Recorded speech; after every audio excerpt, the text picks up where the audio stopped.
Forget about boring grocery runs. Today, we are entering a territory where every millimeter of length and every liter of trunk space matters. This is the battle for the city, and the rules here are tough. On one side, the updated Peugeot 2008. The French have finally given it a serious weapon, a new 145 horsepower hybrid that promises diesel-like economy without complex fuel systems. But is there a mountain of technical compromises hidden behind this beauty? On the other side, the perennial sales leader, the Volkswagen T-Roc. It is a calculator car.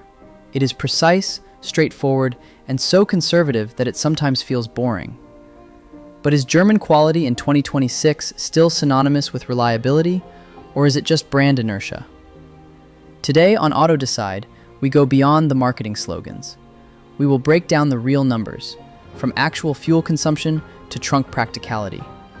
Who actually deserves your money? Let's go. Visually, these cars come from different galaxies. The Peugeot 2008 has become a true predator after its facelift. Triple LED claws, a new grille that blends into the body, and aggressive lines. It looks significantly more expensive than it actually is. However, owners often complain about the low front bumper. Curbs will become your worst enemies. The Volkswagen T-Roc is the complete opposite. It is a well-built athlete in a classic suit. No experiments, just time-tested proportions. It is a design that won't feel dated in 5 years, which guarantees a high resale value. But the downside is obvious. You simply blend into traffic. The Volkswagen looks so familiar that it is easily mistaken for any other crossover from the brand. But will French style help when you sit inside and try to simply change the cabin temperature? Let's look at the interior. Inside, these cars are like a smartphone versus a calculator. The Peugeot is pure space. The i-Cockpit concept with a small steering wheel and a 3D instrument cluster. It looks incredible, but if you are over 180 centimeters tall, it is ergonomic hell. The steering wheel rim often blocks the gauges, forcing you to either drop it into your lap or accept that you can't see your speed. Plus, almost all climate controls are buried in the screen. Distracting yourself with a touchscreen while driving is not just inconvenient, it is dangerous. The Volkswagen T-Roc finally got a soft-touch dashboard, though the plastic on the door panels is still rock hard. However, from a logical standpoint, it is the benchmark. Physical buttons on the steering wheel are back, and the multimedia is snappy. You feel at home here within a minute. The only downside, the interior feels a bit too sterile. There is no coziness, only German functionality. But the real battle is unfolding under the hood, where the real fuel economy and acceleration figures are hidden. Let's talk tech, because we have a fierce struggle here. The Peugeot 2008 is now equipped with the hybrid 136 system, which delivers a total output of 145 horsepower. It is a combination of a 1.2-liter turbo engine and an electric motor integrated into the new 6-speed eTSI 6 dual-clutch transmission. The big news, instead of the problematic wet timing belt, there is finally a chain. This is a huge reliability boost we have been waiting for years. The Volkswagen T-Roc counters with the proven 1.5 eTSI with 150 horsepower. It is a mild hybrid with a 7-speed DSG transmission. Its party trick is the ACT system, which shuts down 2 cylinders when you are just coasting on the highway. Volkswagen offers more pure power without complex electrical switching schemes. But can it be as efficient in the city as the Frenchman? Let's find out. Time for the numbers, and the results might surprise you. The Volkswagen T-Roc is all about stable dynamics. It hits 100 kilometers per hour in 8.4 seconds. On the highway, it feels like a king. Confident overtaking, and the suspension keeps the car on rails.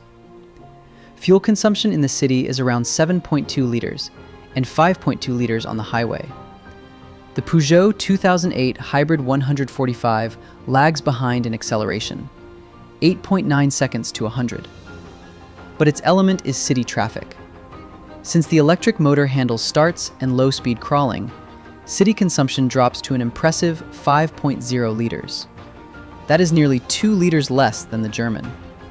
However, on the highway at 120 kilometers per hour, the hybrid advantage disappears, and the Frenchman consumes the same 5.6 liters.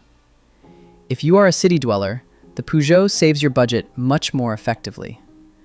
But will you have enough space for your shopping after all that saving? Let's measure the trunks. The Volkswagen T-Roc's trunk brings the rival to its knees. 445 liters of pure volume, a perfect square shape, and a low loading lip. Fold the seats and you get nearly 1,300 liters. It is practically a van in its class. The rear row in the Volkswagen is much more honest. There is enough knee room even for adult passengers. On paper, the Peugeot 2008's trunk is similar, at 434 liters, but in practice, it is less convenient due to a narrow opening and a high lip.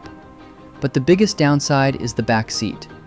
If the driver is 180 centimeters tall, the passenger behind will be cramped.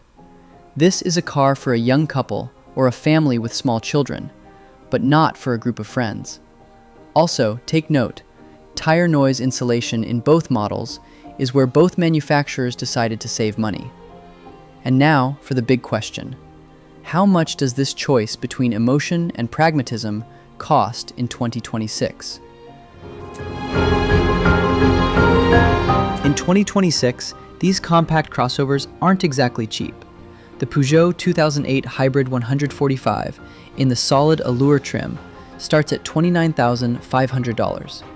The top-tier GT version will cross $34,000. That is a lot of money. But Peugeot often offers better trade-in and service deals. The Volkswagen T-Roc 1.5e eTSI is a ticket to the premium side of the mass market. They will ask at least $32,000 for the base version with this engine.